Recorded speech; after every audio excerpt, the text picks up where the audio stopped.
Captain Jack Miller stood at the viewport, staring at his new assignment. The ship looked like it belonged in a museum, not active service. The HSS Perseverance was small compared to modern Alliance vessels.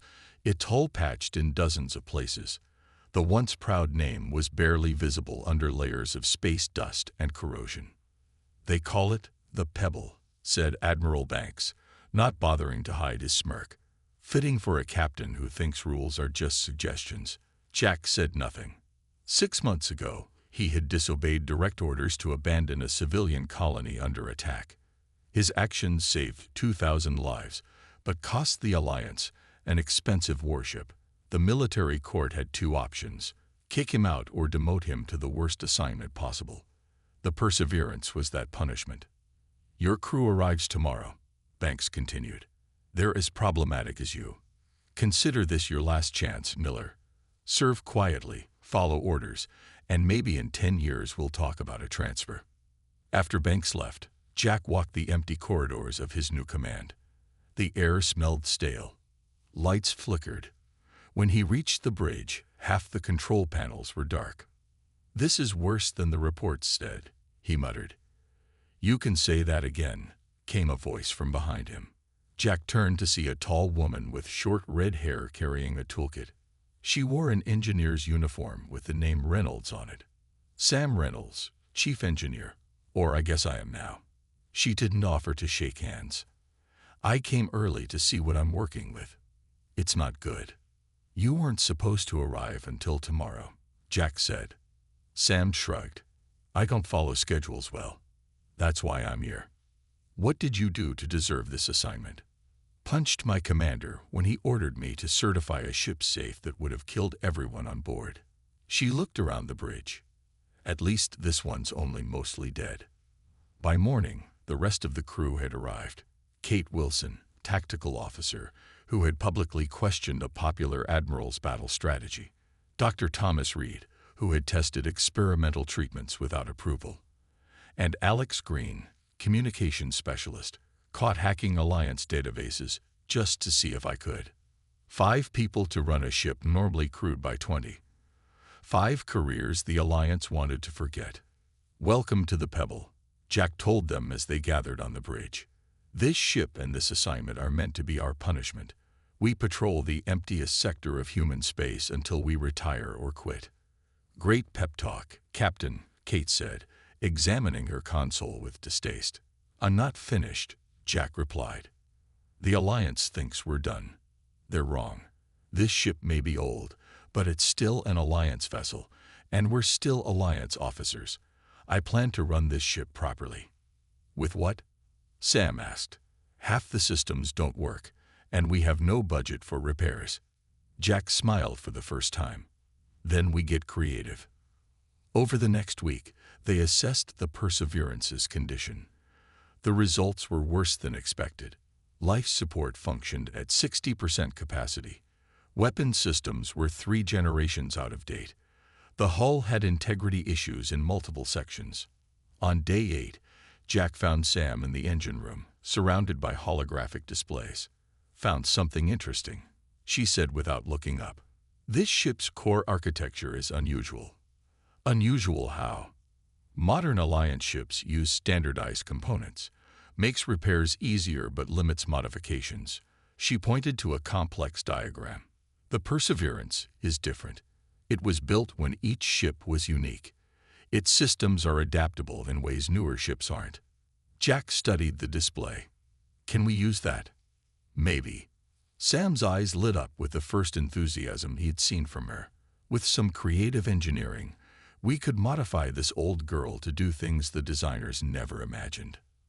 Later that day, Jack called the crew to the mess hall.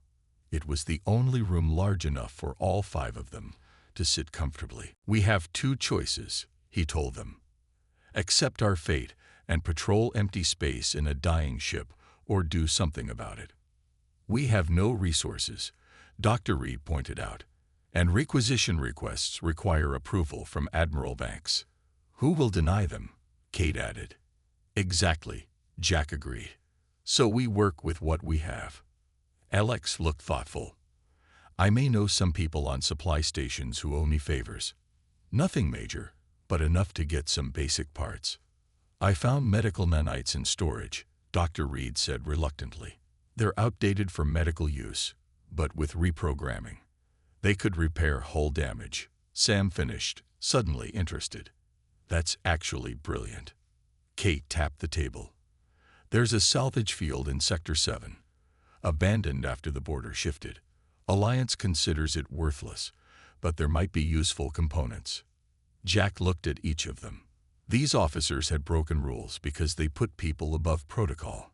The Alliance saw that as a weakness. He saw it as their strength. From now on, we operate differently, he said. We follow the spirit of Alliance regulations, not the letter. Our mission is to make the Perseverance functional again. Why bother? Kate asked. Even if we succeed, we're still stuck on patrol duty in empty space. For now, Jack agreed. But things change. Borders shift. Threats emerge. I want us ready when they do. The crew exchanged glances. They'd all seen enough to know he was right. This stays between us, Jack continued. Official reports will show routine maintenance only. Questions? There were none. The next day, they began. Sam created a plan to modify the propulsion system using parts from the ship's rarely used shuttle. Kate examined the weapons, looking for ways to increase power without modern components. Alex started writing custom software to make the outdated systems work more efficiently. 2 weeks later, they encountered their first real opportunity. The Perseverance detected debris from an old mining operation. After confirming it was abandoned, they salvaged usable materials. Among the debris, Sam found something unexpected. A power coupling unlike standard Alliance design. It's not Alliance, but it's not alien either, she told Jack, turning the device over in her hands. Looks like a prototype that never entered production. More efficient than what we have. Can you make it work with our systems? Sam grinned. That's the beauty of this old ship, Captain. With the Perseverance's adaptable architecture, I can make almost anything work. That night, with the strange power coupling installed, the lights on the bridge glowed steadier than they had in years. It was a small victory. But Jack saw something he hadn't seen when they first came aboard. Hope. The Perseverance was still the weakest ship in the fleet, but not for long. 3 months passed since the crew of the Perseverance began their secret project. The ship still looked shabby from the outside, but inside, things were changing. Sam worked 18-hour days in the engine room. The strange power coupling they had found was just the beginning. She discovered that it could connect to other systems in ways that shouldn't be possible. It's like it learns, she told Jack one night as they shared a meal in the mess hall. I connect it to something new, and it adjusts itself. Is it safe? Jack asked. Sam shrugged. As safe as flying this old bucket through space. Kate had found ways to improve the weapons by linking targeting systems to the ship's old exploration sensors. These sensors were built to detect tiny mineral changes in asteroids, she explained. With some adjustments, they can spot weaknesses in enemy ships better than standard military scanners. Dr. Reed, who had been the most reluctant, now spent hours reprogramming medical nanites. They were designed to repair human tissue, he said, showing Jack a sealed container where tiny robots swarmed over a piece of damaged hull material. But cells are cells. I've taught them to repair the ship instead. Alex created an artificial intelligence system that could run the Perseverance with their small crew. It wasn't as advanced as the AIs on modern Alliance ships, but it was uniquely suited to their modified vessel. The Perseverance was becoming something new, not state-of-the-art, but different, better in unexpected ways. Then came the distress call. Alex picked it up during night shift. A small merchant ship, the Lucky Star, under attack by pirates in a nearby system. We should call for help, Dr. Reed said when Jack gathered the crew. We're not a combat vessel. The closest Alliance patrol is 4 hours away, Kate pointed out. The Lucky Star doesn't have that long. Jack made his decision. Set course to intercept. Battle stations. They arrived to find the Lucky Star crippled, 4 pirate ships surrounding it. The pirates were so surprised to see an Alliance vessel that Jack had time to position between them and their prey. "This is Captain Miller of the Alliance ship Perseverance," Alex broadcast. "Stand down and withdraw." The pirates responded by opening fire. "Shields holding at 85%, Kate reported, sounding surprised. "Those mining deflectors Sam installed work better than expected." "Return fire," Jack ordered. Kate targeted the lead pirate ship. The weapons hit with surprising accuracy, disabling its engines with a single shot.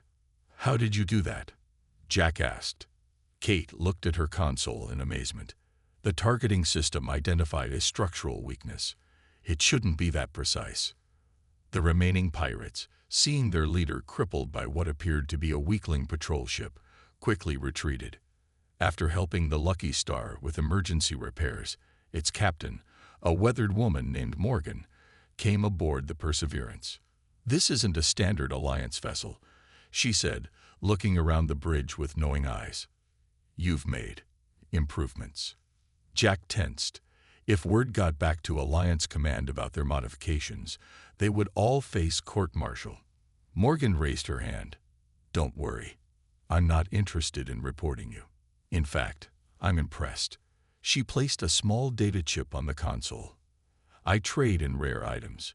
This contains coordinates to an asteroid field where my sensors detected unusual energy readings. I lack the equipment to investigate properly, but you..." She looked around the bridge again. "Your ship might manage it." "Why would we help you?" Sam asked. "Because what I found might be exactly what you need for your project," Morgan replied. "And because I owe you for saving my ship and crew." After Morgan left, the crew debated what to do. "It could be a trap," Kate said, "or a chance to find something valuable," Sam countered. "We're supposed to be on patrol in this sector anyway," Jack decided. "Let's check it out." The asteroid field was dense, hard to navigate, but the Perseverance, with its modified sensors and improved engines, moved through it with surprising grace. "I'm detecting the energy source," Alex announced. "It's coming from inside that large asteroid ahead." They found an opening large enough for the ship and entered a hollow space within the asteroid. Inside was what looked like an abandoned outpost, but not one made by human hands. "Alien?" Dr. Reed asked, examining the scans. "Yes, but not one we've encountered before," Alex said. "And old. Very old." Jack led a team to explore. The outpost was dead, no life support, but still structurally intact. They wore suits as they moved through alien corridors, their lights illuminating strange symbols on the walls. In what seemed to be the central chamber, they found what Morgan had detected, a device about the size of a small car, pulsing with soft blue light. "It's still active after who knows how many years," Sam said, her voice filled with wonder as she scanned it. "Some kind of power source, but like nothing I've ever seen." "Can we use it?" Jack asked. Sam looked at her readings. "Maybe. It's powerful but stable. If we could integrate it with our systems." "The Alliance would never approve," Dr. Reed warned. "The Alliance isn't here," Jack reminded him. "And they gave us this assignment expecting us to fade away. I say we take this chance."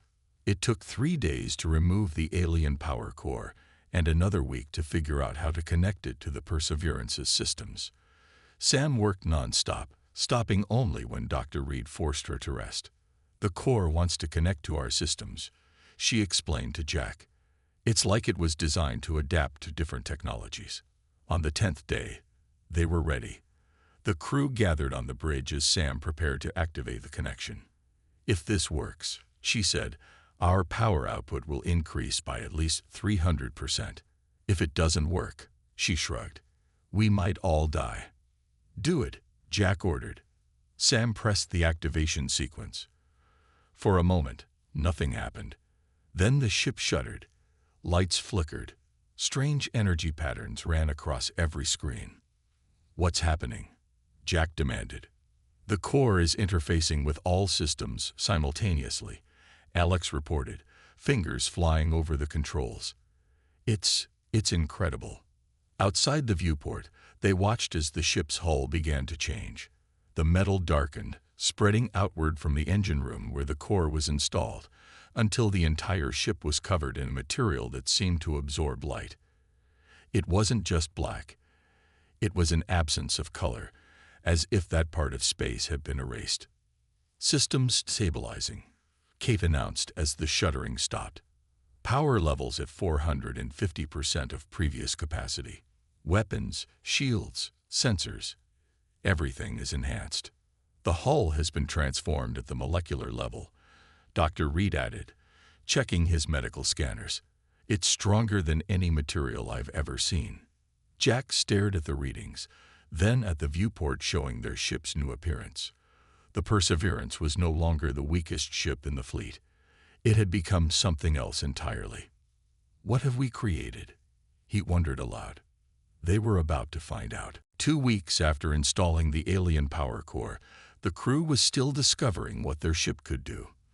The blackened hull absorbed sensor scans, making the Perseverance nearly invisible to standard detection systems.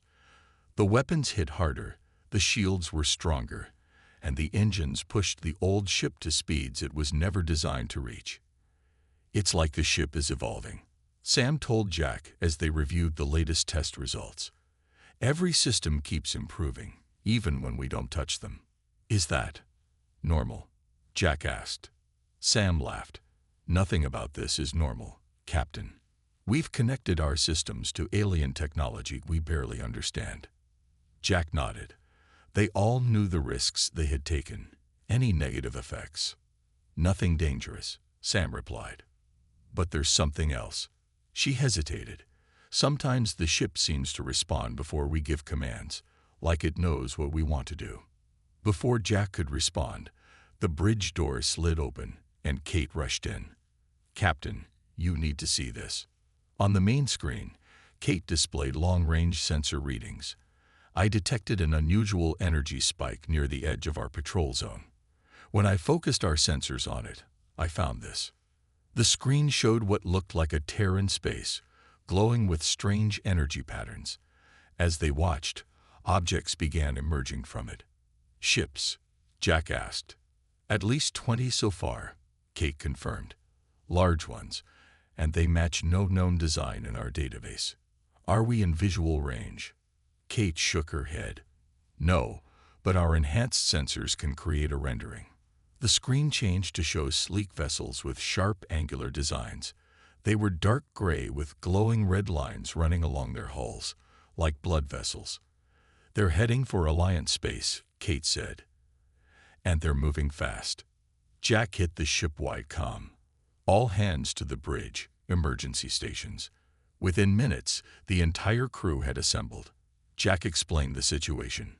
"We need to warn Alliance Command," Dr. Reed said. "Agreed," Jack replied. "Alex, send a priority message. Include all sensor data." Alex worked at the communications console, then frowned. "I can't get through. Something's blocking our signal." "The unknown ships." "Possibly. Or the anomaly they came through." Jack considered their options. "We'll move closer to Alliance space and try again. In the meantime, maintain observation of those ships." They watched as more vessels emerged from the tear in space. Large ships, small ships, what looked like troop carriers and weapon platforms. A fleet preparing for war. "They're attacking something," Kate suddenly announced. "The monitoring station at Outpost 47. Jack ordered maximum magnification. The screen showed the small Alliance outpost, little more than a sensor array and emergency shelter for passing ships. 5 of the unknown vessels surrounded it. There was a flash of red light, and the outpost disappeared. "No warning," Alex whispered. "No demands. They just destroyed it." "There were 3 people stationed there," Jack said quietly. They watched in silence as the alien fleet reorganized and continued its advance toward Alliance space. "They're jamming all standard communication frequencies," Alex reported.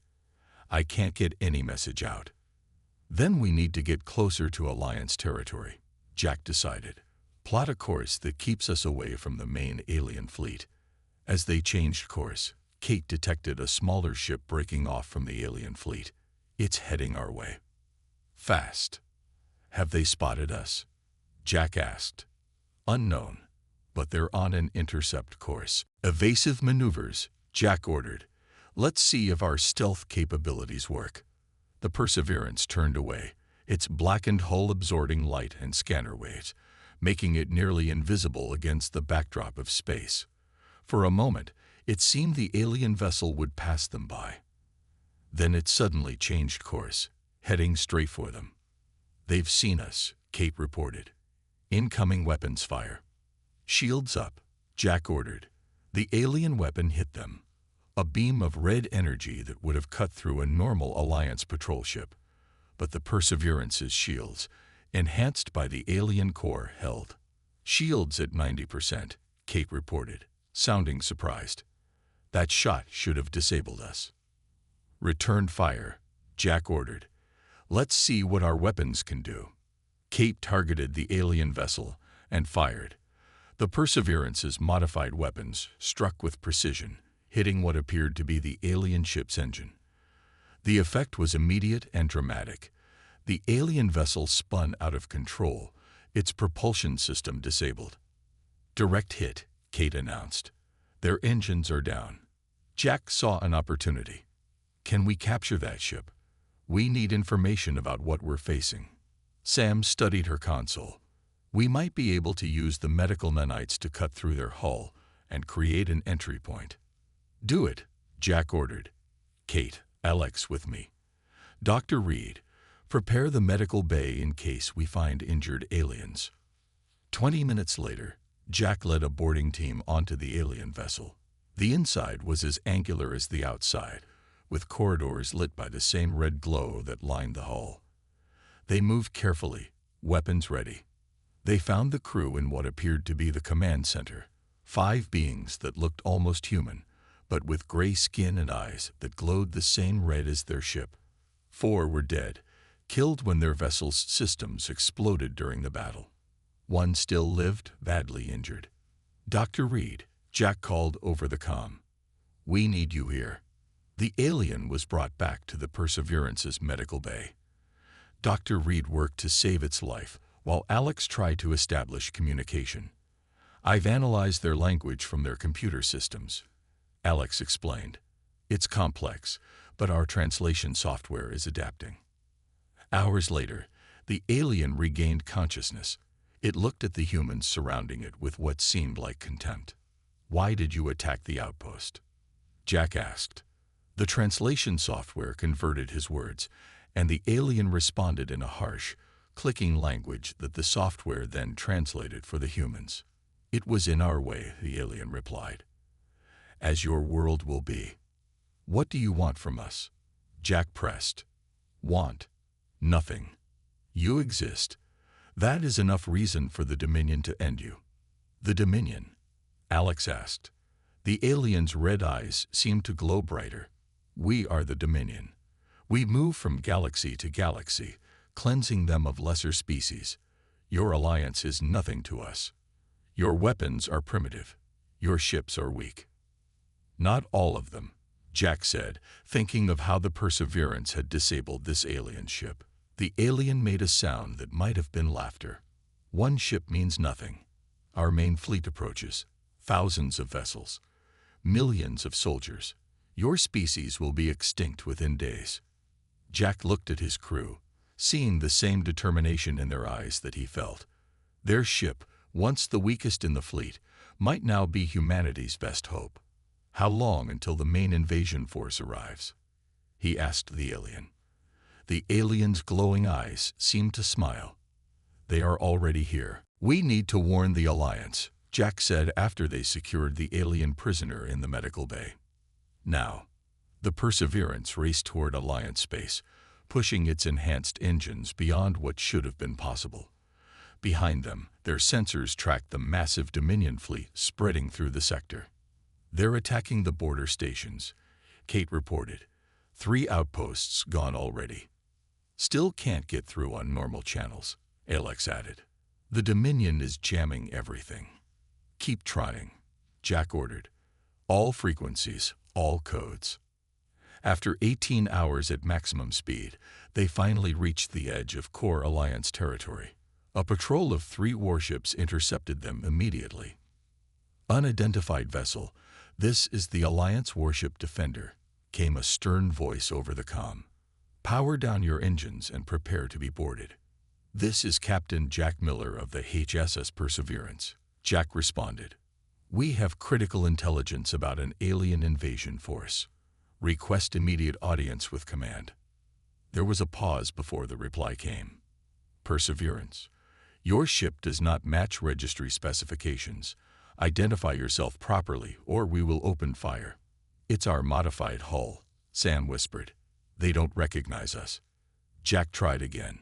Alliance vessel Defender, I repeat, this is the Perseverance. We've made some upgrades, but we're still an Alliance ship, and we have information about a hostile alien force that has already destroyed multiple outposts. After another pause, the Defender responded. Prepare to be boarded. Any resistance will be met with deadly force. Jack looked at his crew. Stand down weapons. Let them board. Captain, Kate protested. They won't understand what we've done. They'll think. I know what they'll think, Jack interrupted. But the Dominion fleet is the bigger threat. We need the Alliance to know what's coming. The boarding went as badly as expected. Armed soldiers stormed the Perseverance, staring in shock at the blackened hull and modified systems. When they found the alien prisoner, they called for backup. Within an hour, Jack and his crew were in custody, separated from each other and their ship. The Perseverance was surrounded by Alliance vessels, weapons locked on its strange black hull. 2 days later, Jack was brought before Admiral Banks and 3 other high-ranking officers. The room was small and windowless, deep inside Alliance headquarters. Explain yourself, Miller, Banks demanded. What have you done to an Alliance vessel? Jack told them everything. The modifications, the alien power core, the encounter with the Dominion. He showed them the sensor data they had collected. You integrated unknown alien technology into an Alliance ship, one of the other admirals asked, horrified. Without testing, without approval. We had limited resources, Jack replied. We did what we could with what we had. What you did was treason, Banks snapped. Theft of Alliance property, unauthorized modifications to military equipment, and now you expect us to believe this story about an invasion. The Dominion fleet is real, Jack insisted. Check the border stations. They've gone silent because they've been destroyed. One of the admirals checked her tablet. We have lost contact with several outposts, but that could be due to technical issues. It's not technical issues, Jack said, his voice rising. It's the beginning of an invasion by a force that destroys entire species, and right now, the Perseverance might be the only ship in the fleet that can stand against them. Banks laughed. Your rust bucket. Against an invasion fleet. Even with your illegal modifications, it's still just one small patrol ship.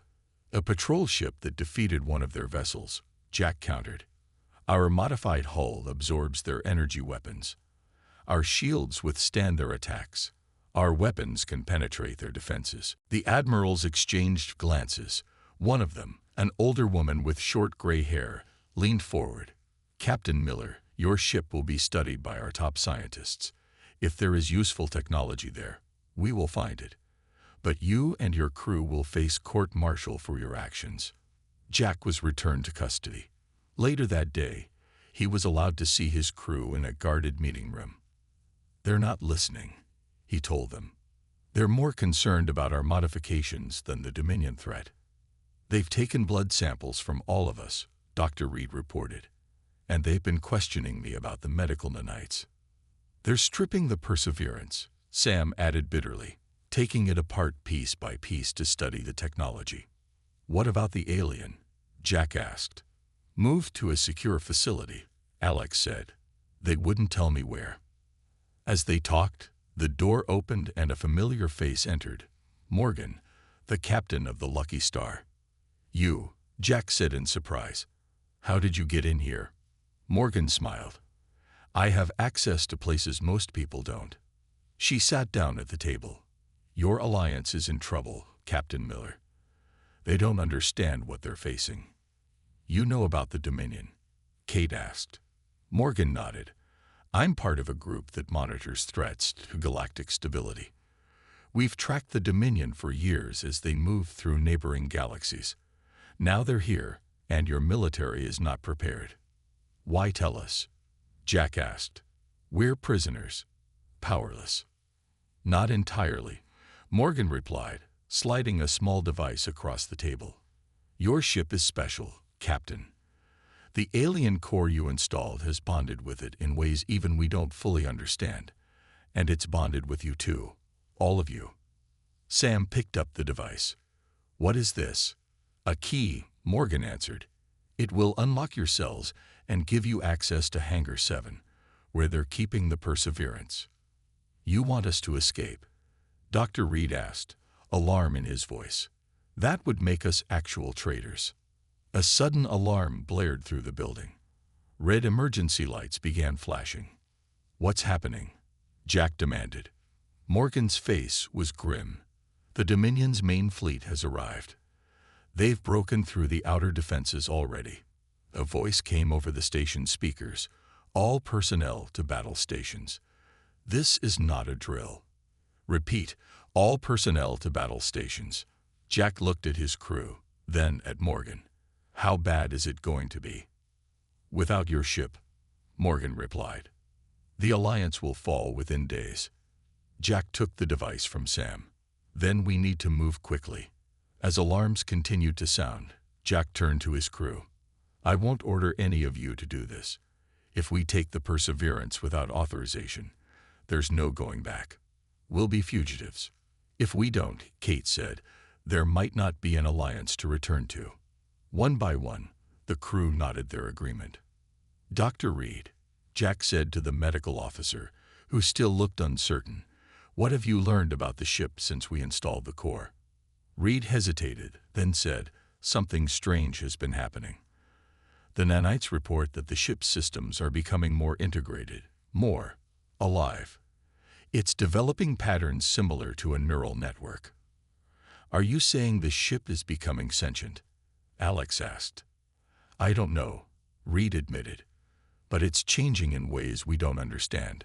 Jack looked at the device in his hand, then at his crew. "Let's find out together." Morgan stood. "I'll create a distraction. Get to your ship. The Alliance needs you, even if they don't know it yet."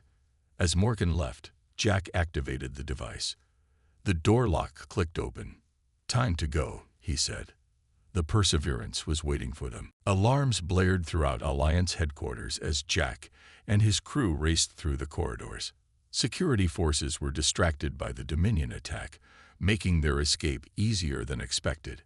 "Hangar 7 is this way," Alex said, leading them through a maintenance tunnel. They emerged into a vast hangar where the Perseverance sat surrounded by scanning equipment and research teams. The ship's blackened hull seemed to absorb the bright hangar lights, creating a shadow deeper than it should be. "How do we get past all these scientists?"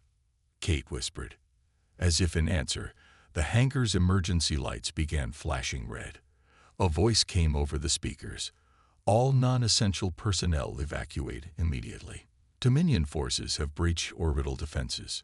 The research teams quickly filed out, leaving only a few guards who were easily avoided in the confusion. "That was convenient," Sam commented as they approached their ship. "Too convenient," Jack agreed, looking around suspiciously, but they had no time to question their good fortune. When they reached the Perseverance, they found the main hatch already open, waiting for them. Inside, the lights came on automatically as they entered, even though the power should have been shut down. "It's like the ship knew we were coming," Dr. Reed said, his voice uneasy. They rushed to the bridge. To their surprise, all systems were active, displays showing the ongoing battle in orbit. The Dominion fleet had already destroyed 3 Alliance battleships. "They're tearing through our defenses like they're not even there," Kate said as she took her station. "Start the engines," Jack ordered, taking the captain's chair. "We need to get out there." Sam went to the engineering console. "Engines are already online, Captain. In fact, all systems are active. And, wait, that's odd." "What is it?" "According to these readings, the ship has been running diagnostics and making adjustments while we were gone. It's like it's been preparing." Jack had no time to consider the implications. "Get us out of here." The hangar doors were closed, but as they approached, the doors began opening on their own. "Did you do that?" Jack asked Alex. "No," she replied. "The hangar control systems just let us through." The Perseverance shot out of the hangar and up toward the battle raging in orbit. On the main screen, they could see Alliance ships fighting desperately against the superior Dominion vessels. But for every Dominion ship they destroyed, 2 more Alliance ships were lost. "This is hopeless," Dr. Reed said. "There are too many of them." Jack studied the tactical display. "We need to find their command ship, take out their leader." "How do we find it?" Kate asked. "It will be the largest ship," Jack guessed, "and probably hanging back from the main battle." Kate scanned the Dominion fleet. Found it. "Massive vessel at coordinates 227 to 3489. It's 3 times the size of our largest battleship." "Set course," Jack ordered. "Maximum speed." As they flew toward the command ship, a group of Alliance vessels moved to intercept them. "We've got incoming communication," Alex announced. "It's Admiral Banks." Banks' angry face appeared on the screen.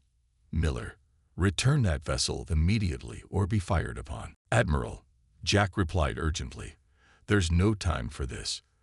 The Dominion is overwhelming our fleet. The Perseverance may be the only ship that can stop them." "You're delusional," Banks shot back. "1 patrol ship can't make a difference, no matter what illegal modifications you've made." "Sir," Jack said, "please, let us try. What do you have to lose?" Before Banks could respond, the screen showed a Dominion ship firing on one of the Alliance vessels attempting to block the Perseverance. The Alliance ship exploded in a ball of flame. Banks' expression changed. "All ships, let them pass. Miller, you have 1 chance to prove your ship can do what you claim. After that, if you survive, you're still facing court-martial." "Understood, sir," Jack replied. "We won't let you down." The path cleared, and the Perseverance accelerated toward the Dominion command ship. As they approached, several Dominion vessels moved to protect their leader. "They've spotted us," Kate reported. 6 ships on intercept course. "Evasive maneuvers," Jack ordered. But instead of the standard evasion pattern, the Perseverance moved in ways Jack hadn't commanded, flowing between enemy ships with impossible grace, as if anticipating their attacks. "The ship is moving on its own," Sam said in wonder. "It's following the tactical situation and reacting faster than we could." Jack had no time to question this. "As long as it works. Weapons, target the lead interceptor." The Perseverance fired, its enhanced weapons striking with deadly precision. The Dominion ship's shields flared and failed, and a second shot destroyed it completely. The remaining ships opened fire, their red energy beams converging on the Perseverance. The blackened hull absorbed some attacks, while the shields deflected others. "Shields at 60%, Kate reported. "We can't take much more of this." "We need to reach that command ship," Jack insisted. Dr. Reed suddenly looked up from his console. "Captain, I've been analyzing the Dominion fleet's communication patterns. They all receive orders directly from the command ship. If we can disrupt that signal, they would lose coordination," Jack finished. "How do we do it?" Sam studied her readings. "The alien power core. If we could create a feedback pulse through their communication frequency, it would overload their systems," Alex added excitedly.